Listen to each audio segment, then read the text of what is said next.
Scrivendo ai Romani, l'Apostolo Paolo presenta il proprio Vangelo.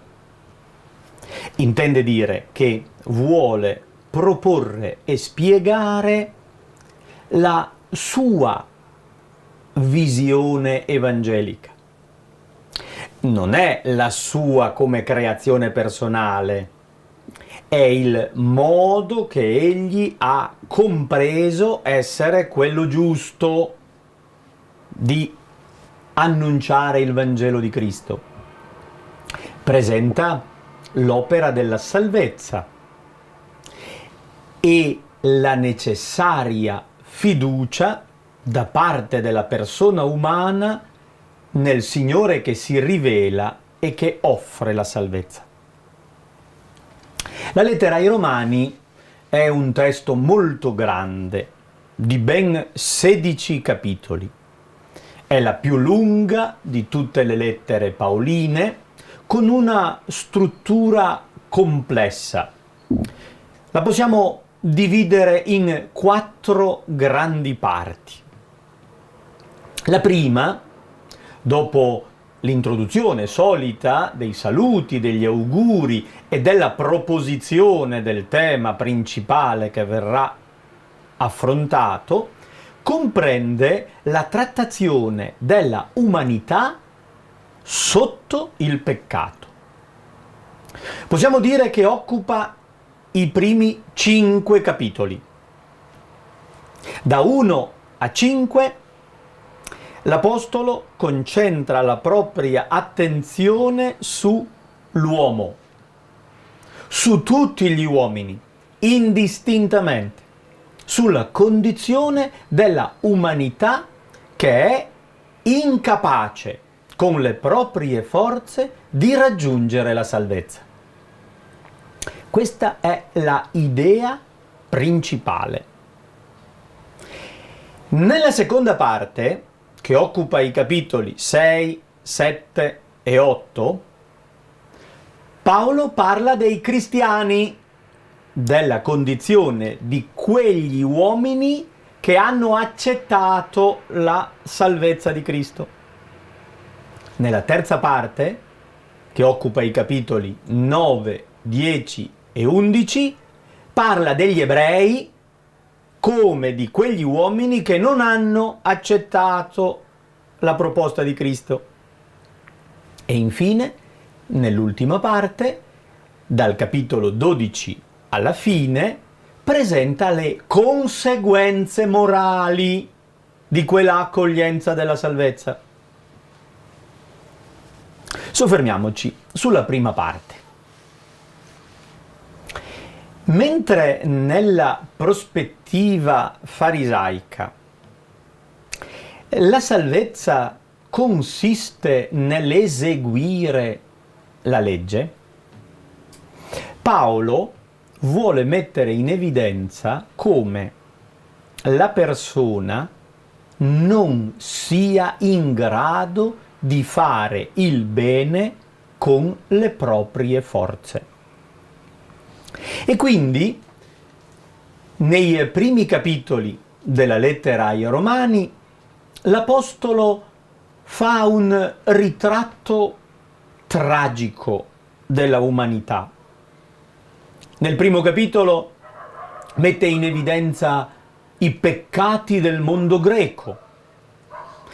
Ragionando da ebreo e scrivendo a degli ebrei, riflette la loro mentalità, per cui il mondo si divide in 2 gruppi, gli ebrei e tutti gli altri. Ma tutti gli altri, in fondo, in quel contesto culturale antico, erano i greci, era il mondo greco. Quindi l'alternativa è fra due posizioni, giudei e greci. Il quadro comincia a raffigurare la corruzione del mondo greco, mostrando una situazione degenerata.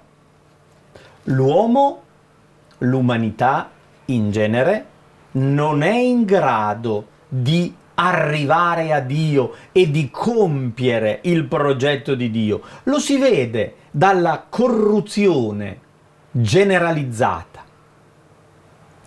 Sono colmi di ogni sorta di ingiustizia, di malvagità, di cupidigia, di malizia, pieni di invidia, di omicidio, di rivalità, di frodi, di malignità, diffamatori, maldicenti, nemici di Dio, oltraggiosi, superbi, fanfaroni, ingegnosi nel male, ribelli ai genitori, insensati, sleali, senza cuore, senza misericordia. Qualche volta a noi capita di dire che una volta le cose andavano bene, adesso invece tutto è corrotto. Una descrizione del genere Paolo la fa 2000 anni fa e quello che a noi potrebbe essere un quadro di attualità è in realtà il quadro che vale sempre, perché c'è questa corruzione profonda dell'umanità. I giudei, sentendo descrivere così negativamente il mondo pagano, in qualche modo ci godono, perché gli altri sono cattivi. E Paolo abilmente, dopo aver elencato il comportamento negativo degli altri, passa a parlare del comportamento negativo dei giudei. Sei inescusabile, tu che giudichi, chiunque tu sia. Perché tu sei giudeo, credi di essere fuori di quella situazione? No, tu che critichi gli altri, fai le stesse cose. Anche tu, sebbene conosca la legge, sei un peccatore come gli altri che non la conoscono. Il guaio è qui. La differenza non sta nel sapere quel che bisogna fare, ma nel riuscire a farlo. Paolo mette in evidenza come il comportamento di giudei e greci sia sostanzialmente lo stesso, con la differenza che alcuni hanno una teoria e altri non la conoscono. Ci vuole altro fuori dell'uomo per poter raggiungere la giustizia di Dio. Aveva iniziato la trattazione dicendo: l'ira di Dio si rivela dal cielo contro ogni empietà. Che cos'è l'ira di Dio? È un concetto un po' difficile per il nostro linguaggio. Non possiamo immaginare semplicemente che voglia dire il furore, la rabbia di Dio, come se Dio perdesse la pazienza. È un linguaggio di tipo apocalittico che vuole presentare la rottura dei rapporti. L'ira di Dio evoca una situazione di inimicizia.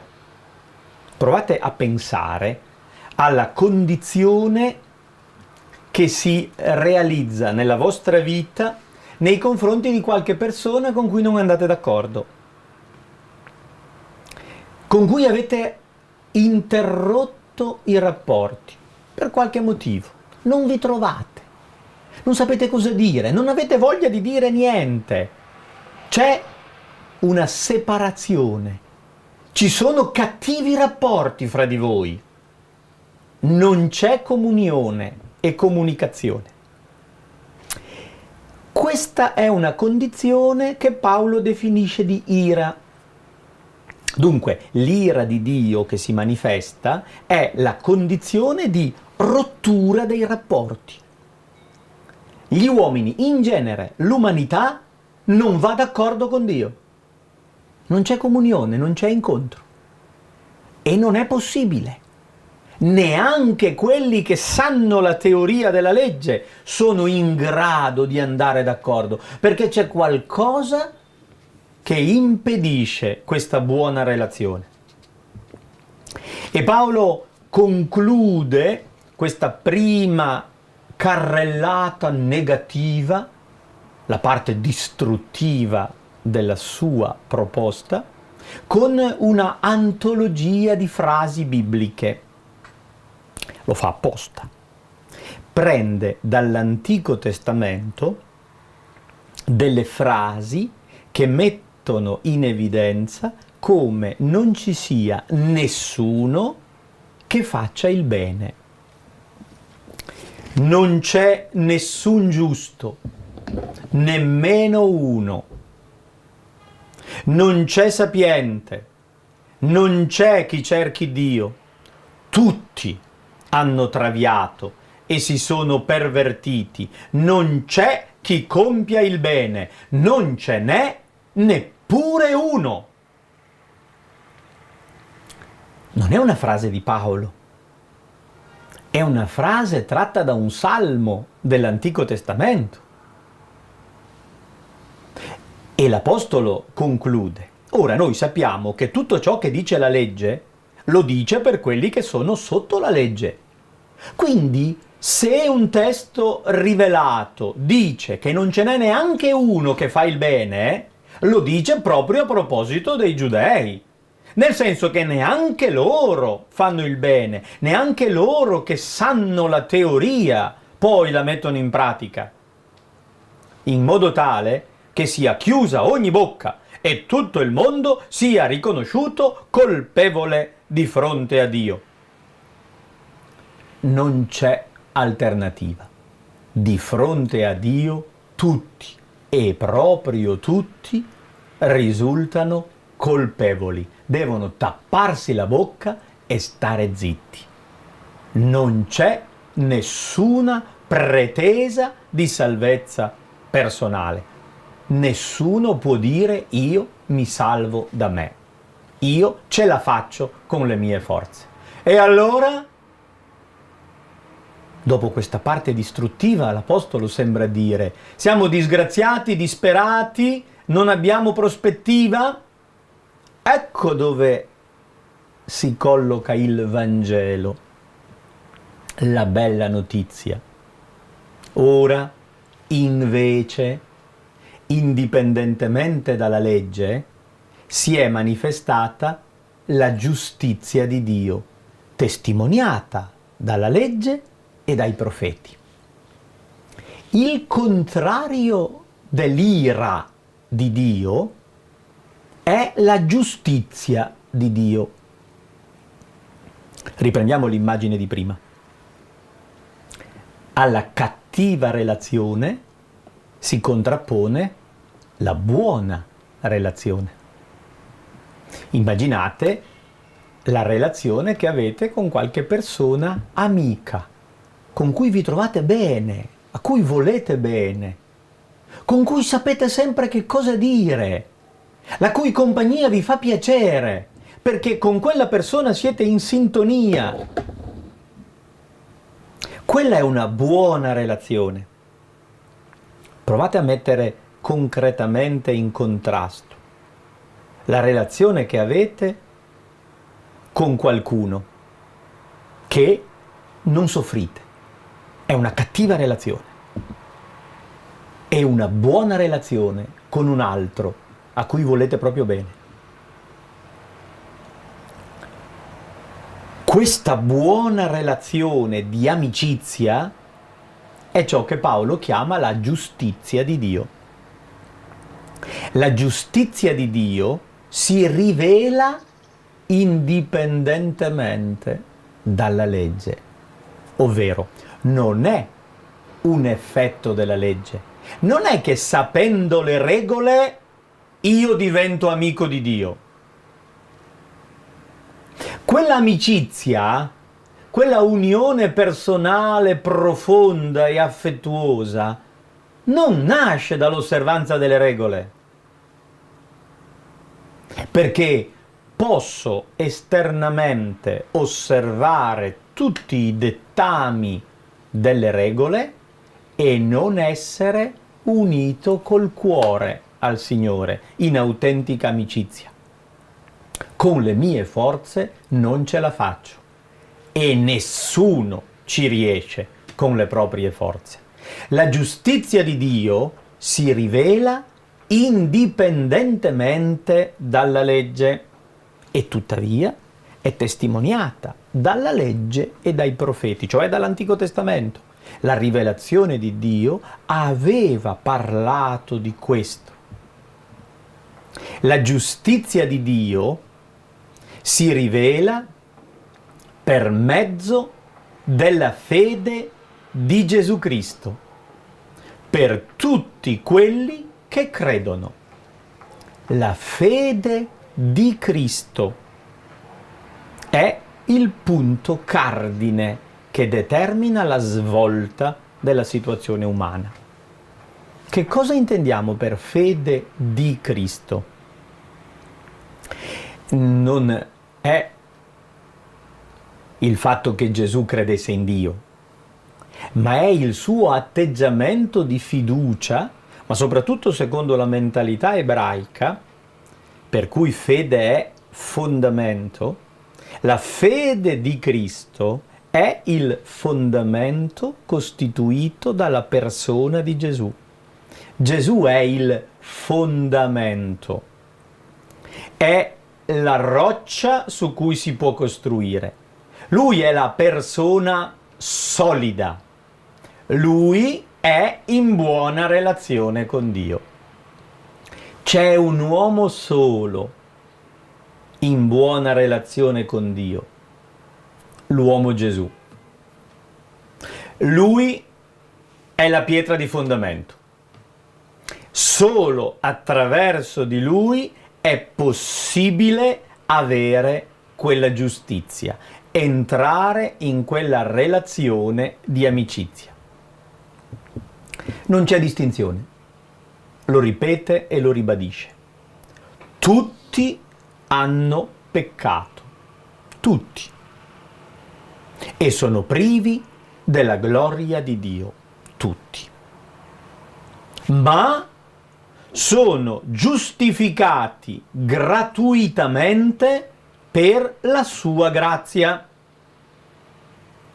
cioè sono messi nella giusta e buona relazione con Dio, gratuitamente, senza dover pagare niente. Non hanno comperato la giustizia, l'hanno ottenuta gratis, proprio in forza della grazia, cioè dell'amore misericordioso di Dio. Si chiama grazia perché è data gratis, non perché è pagata. Non si ottiene la grazia se si è buoni. Si ha la grazia nonostante tutto, proprio partendo da una situazione negativa, dalla situazione di peccato, perché tutti hanno peccato, tutti sono privi della gloria e ricevono la grazia senza meritarsela, quindi gratuitamente. Ma la grazia è la buona relazione con Dio. Sono messi nella possibilità di diventare amici di Dio, in virtù della redenzione realizzata da Cristo Gesù. C'è una redenzione, un riscatto che ha compiuto il Cristo. Dio lo ha prestabilito a servire come strumento di espiazione per mezzo della fede nel suo sangue, al fine di manifestare la sua giustizia. La terminologia è complessa, fa riferimento ad una situazione liturgica che le persone del giudaismo antico comprendevano bene e che invece noi con difficoltà possiamo capire. Lo strumento di espiazione in greco ilasterion, indica propriamente il coperchio dell'arca. Si tratta di un oggetto sacro che si trovava nel Tempio di Gerusalemme, dentro il Santo dei Santi, ed era l'oggetto che veniva asperso col sangue nel giorno del Kippur per chiedere a Dio il perdono dei peccati. Paolo ha maturato una comprensione diversa. Quell'oggetto sacro che si trovava dentro il santuario di Gerusalemme era solo un segno, una figura che doveva preparare qualche cosa di più grande, di più vero. È Gesù in persona il propiziatorio, cioè è la persona di Gesù che rende propizio Dio, che mette in buona relazione ogni uomo con Dio. E Gesù Cristo ha ottenuto questo rapporto in forza del suo sangue, con il dono della sua vita, con la sua partecipazione totale alla nostra esperienza umana, con il sacrificio di sé ci ha redento, ci ha liberato dalla impotenza, dalla incapacità di entrare in comunione con Dio. Questo è il punto cardine della teologia paolina e diventa il punto cardine della fede cristiana. La salvezza è per grazia, è un dono gratuito di Dio, nessuno se lo merita. Tutti possono accoglierlo. Nel capitolo 4 Paolo propone un esempio della storia di Israele e parla del patriarca Abramo, il padre del popolo, e mette in evidenza come gli scritti biblici esaltassero la fede di Abramo. Abramo è diventato nostro padre in forza della fede. Ha avuto un figlio da vecchio perché si è fidato di Dio. Perché c'è stata questa buona relazione di Abramo con Dio? Abramo, presentato come l'amico di Dio, è tale perché si è fidato di Dio. La legge non c'è ancora. Abramo vive prima di Mosè. Abramo non osserva quelle regole legali. È amico di Dio perché si è fidato di Lui. Ma andando più indietro, Paolo arriva all'origine e nel capitolo 5 parla di Adamo, dell'uomo per antonomasia. È il modello originale dell'uomo. Ed è proprio in questo importantissimo capitolo 5 che Paolo affronta la tematica che poi i teologi hanno schematizzato come dottrina del peccato originale, intendendo che c'è una condizione universale di impotenza. Paolo contrappone Adamo a Cristo, due modelli di umanità, e dopo aver annunciato il compimento in Cristo, dopo aver detto che Cristo è l'uomo vero, autentico, perché capace di buona relazione con Dio, mostra come invece l'uomo Adamo non fosse in buona relazione, anzi si trovasse in una situazione di rottura definitiva. Contrappone due situazioni e formula quello che diventa poi il dogma del peccato originale. Leggo al versetto 18. Come per la colpa di uno solo si è riversata su tutti gli uomini la condanna, così anche per l'opera di giustizia di uno solo si riversa su tutti gli uomini la giustificazione che dà vita. Viene detto che la disobbedienza di uno solo ha rovinato tutti. Adesso viene aggiunto che l'obbedienza di uno solo giustifica tutti. La condizione universale dell'umanità è di impotenza, non può entrare in relazione con Dio, non può essere amica di Dio. È solo l'opera di Gesù Cristo che colma questa impotenza, regalando la capacità di una buona relazione, dell'amicizia, della giustizia, come dice Paolo. Per la disobbedienza di uno solo, Adamo, tutti sono stati costituiti peccatori.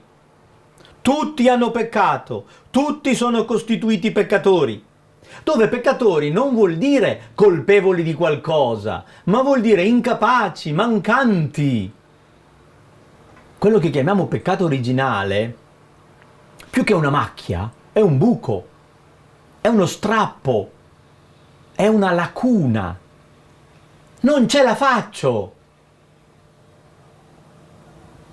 In forza di quella disobbedienza, io continuo a essere disobbediente.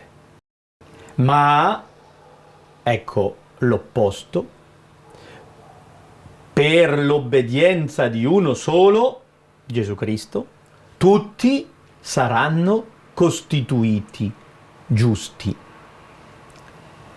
Come si porta il peccato di Adamo, così tutti portano la giustizia di Cristo. Hanno questa possibilità. Paolo intende dire che se una persona è in buona relazione con Dio, non c'è per i propri meriti, ma per la grazia di Cristo. Anche se non conosce il Cristo, una persona che è in buona relazione con Dio lo è grazie a Gesù Cristo. Non serve conoscere Adamo per essere incapace a fare il bene. È una situazione che sentiamo radicata in noi. E tuttavia anche la grazia è radicata in noi e funziona al di là della conoscenza teorica. Allora, il ruolo dell'uomo è nella accoglienza di questa grazia. Paolo sottolinea come siamo in pace con Dio, giustificati per la fede. E lo Spirito di Dio è stato riversato nei nostri cuori. E questo è avvenuto quando eravamo ancora peccatori. Dio dimostra il suo amore per noi, perché mentre eravamo ancora peccatori, Cristo morì per gli empi, non per i buoni. Non ce n'era neanche uno buono. Ma proprio perché tutti erano empi, Cristo morì per loro. E in questo evento di grazia capovolse la situazione. L'umanità non è più sotto il segno di Adamo, è sotto il segno di Cristo. Questa è la bella notizia. La salvezza è possibile. L'uomo che era impotente adesso può essere amico di Dio. Questo è il Vangelo di Paolo, questo è il cuore della lettera ai Romani.